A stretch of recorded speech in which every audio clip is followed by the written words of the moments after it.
नमस्ते।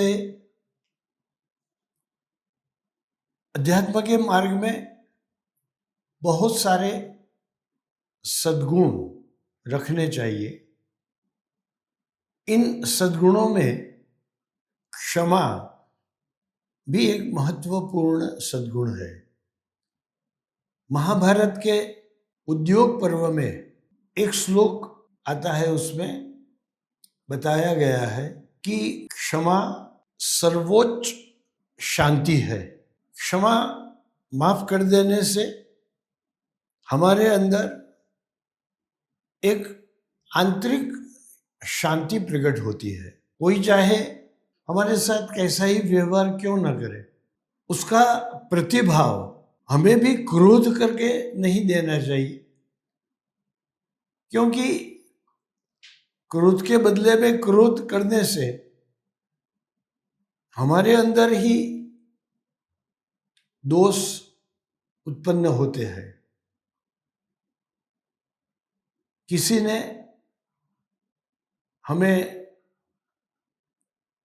खराब वचन सुना दिए, खराब व्यवहार कर दिया, तो अगर हम भी उसके प्रत्युत्तर में आवेश में आकर सामने क्रोध कर देते हैं, तो किसी की भूल का दंड चिंता, क्रोध और दुख का परिणाम उत्पन्न करके हम खुद को ही दे देते हैं।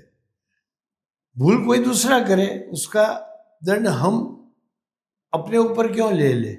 इसलिए कभी भी क्रोध जब भी कोई हमारे सामने करता है तो हमें शांति रखनी चाहिए। संस्कृत में एक सुंदर सुभाषित है, दुर्जन वदन विनिर्गत वचन भुजंगेन दष्टो सज्जनः तद विषघात निमित्तम शांतिम औषधि पिबति। अर्थात दुर्जन के मुख से निकले हुए सर्प जैसे जहरीले वचन सुनकर हमें क्या करना चाहिए? जो सज्जन है वह शांति रूपी औषध का पान करता है। शांति एक ऐसा अद्भुत आध्यात्मिक गुण है जो हमें आंतरिक संतृप्ति की अनुभूति करा देता है। एक महान आध्यात्मिक गुण है शांति रखना। कोई कितना ही दुर्व्यवहार क्यों न करे, हमें शांति बनाई रखनी चाहिए। श्रीमद् भागवत महापुराण में प्रथम स्कंद में द्रौपदी का चरित्र भी निरूपित किया गया है। जब अपने गुरु ऐसे दुर्योधन की जंघाओं पर गदा का प्रहार करके भीमसेन ने उनको प्रताड़ित किया और उससे दुर्योधन की मृत्यु हो गई, इसका बदला लेने के लिए अश्वत्थामा ने सोचा कि मैं वैसे तो जंघाओं पर, जांघ पर शस्त्र का प्रहार युद्ध शास्त्र के मुताबिक नहीं होता है, फिर भी ऐसा किया क्योंकि दूसरा कोई उपाय ही नहीं था।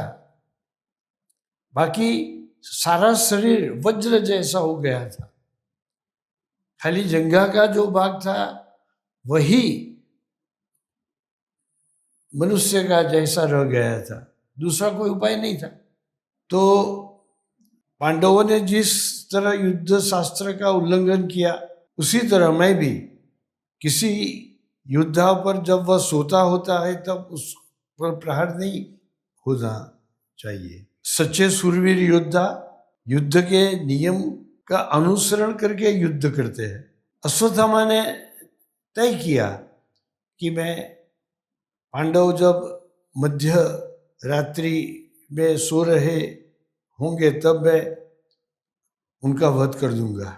भगवान को मालूम था कि अश्वत्थामा ऐसा कुछ करेगा, इसलिए भगवान श्री कृष्ण ने पांडवों को बता दिया था कि जहाँ पर आप हर रोज सो जाते हो वहां पर मत सोना।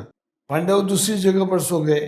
पांडवों के जो पुत्र थे, द्रौपदी के जो 5 पुत्र थे, वह जगह खाली देखकर वहां सो गए। अश्वत्थामा को लगा कि पांडव सो रहे हैं, 5 पांडव पुत्रों की हत्या कर दी, उनके सर काट दिए, उनकी हत्या कर दी। द्रौपदी को कितना दुख हुआ होगा कि सभी के सभी पुत्र की इस तरह हत्या हो गई। जब अर्जुन अश्वत्थामा को पकड़कर द्रौपदी के सामने लेकर आया, जब द्रौपदी ने देखा यह तो गुरु का पुत्र है, द्रोणाचार्य उनके गुरु थे, उनका पुत्र है, तो उसके हृदय में यह क्षमा का भाव प्रकट हो गया। द्रौपदी के मुख से निकल गया, मुच्यता मुच्यता मेष नितराम ब्राह्मणों गुरु, इसे छोड़ दो, इसे छोड़ दो, ये तो ब्राह्मण है, ये तो गुरु का पुत्र है, गुरु के बराबर ही है। द्रौपदी में जो महान 6 गुण दिखाई दिए, उसमें एक यह क्षमा का गुण भी है। वह समान भाव से, जैसा दुख मुझे मेरे पुत्रों के मर जाने के कारण हो रहा है, ऐसा गुरु की पत्नी को ना हो। द्रौपदी ने कहा कि माँ रोदी अस्य जननी, जिस तरह मैं अपने पुत्रों की मृत्यु पर अश्रु बहा रही हूँ, हमारे गुरु की पत्नी पर उनके इस पुत्र की मृत्यु पर आंसू बहाए, ऐसा नहीं करना चाहिए। इतनी क्षमाशीलता द्रौपदी में थी, इसीलिए तो द्रौपदी को सती नारी कहते हैं। एक सन्नारी में, एक सती नारी में जिस तरह के गुण होने चाहिए, ऐसे गुण द्रौपदी में भी थे। ऐसे बहुत सारे उदाहरण हमें शास्त्रों से प्राप्त होते हैं।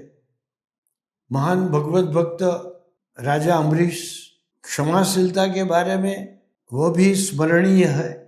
जब दुर्वासा ने महाराज अम्बरीश को मारने के लिए अपनी जटा का प्रहार करके कृत्या उत्पन्न की, तब अपना भृत्य रक्षक जो सुदर्शन चक्र था विष्णु भगवान का, जो अम्बरीश को दिया गया था, वह चक्र अपने आप छूट गया, उससे कृत्या का वध कर दिया। वह दुर्वासा मुनि के पीछे भी पड़ गया। ब्रह्मा जी ने बताया कि मैं आपकी रक्षा नहीं कर सकता। शिव जी ने बताया इस सुदर्शन चक्र से मैं भी आपको बचा नहीं सकता। भगवान विष्णु के पास आए, आपका चक्र है, आप इसे शांत करवाइए। तो भगवान विष्णु ने कहा मेरा चक्र है वह तो बराबर है, लेकिन अब तो मैंने वह अम्बरीश राजा को दिया है, मैं भी कुछ नहीं कर सकता। आपने जिसका अपराध किया है, जिसको मारने के लिए आपने वह कृत्या भेजी थी, वह मेरा भक्त अम्बरीश अगर आपको क्षमा कर दे तो ही यह सुदर्शन चक्र शांत हो सकता है। अपने को बचा देने के लिए अंत में तो कोई उपाय था ही नहीं।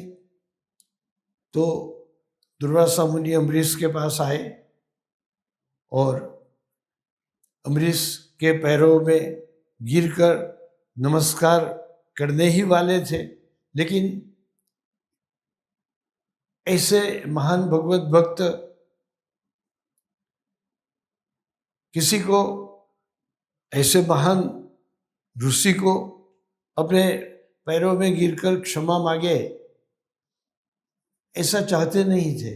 उन्होंने सामने से दुर्वासा के चरणों में प्रणाम किया और कहा कि आपको मुझे प्रणाम करने की जरूरत नहीं है, मैं आपको प्रणाम करूं वह उचित है। क्षमा कर दिया, उस कारण से वह सुदर्शन चक्र भी शांत हो गया। उस वक्त भगवान विष्णु ने दुर्वासा मुनि को बताया था, अहम भक्त पराधीनो यह स्वतंत्र इव द्विज, मैं तो भक्तों को अधीन हूं और बिल्कुल अस्वतंत्र जैसा हूं। इतने महान भगवत भक्त अम्बरीश राजा, फिर भी उन्होंने कोई अहंकार नहीं रखा, कोई बड़प्पन नहीं जताया, और उनको मारने के लिए जिस ऋषि ने प्रयत्न किया था वह दुर्वासा ऋषि को क्षमा भी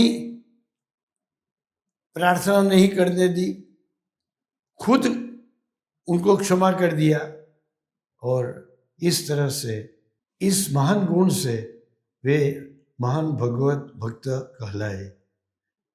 अष्टावक्र गीता में भी अष्टावक्र मुनि जनक राजा को कहते हैं, विषयान विषवत त्यज क्षमार्जव दया तोष सत्यम पीयूष वद भज। हे महाराज, विषयों को विष जैसे समझकर उनका त्याग करो।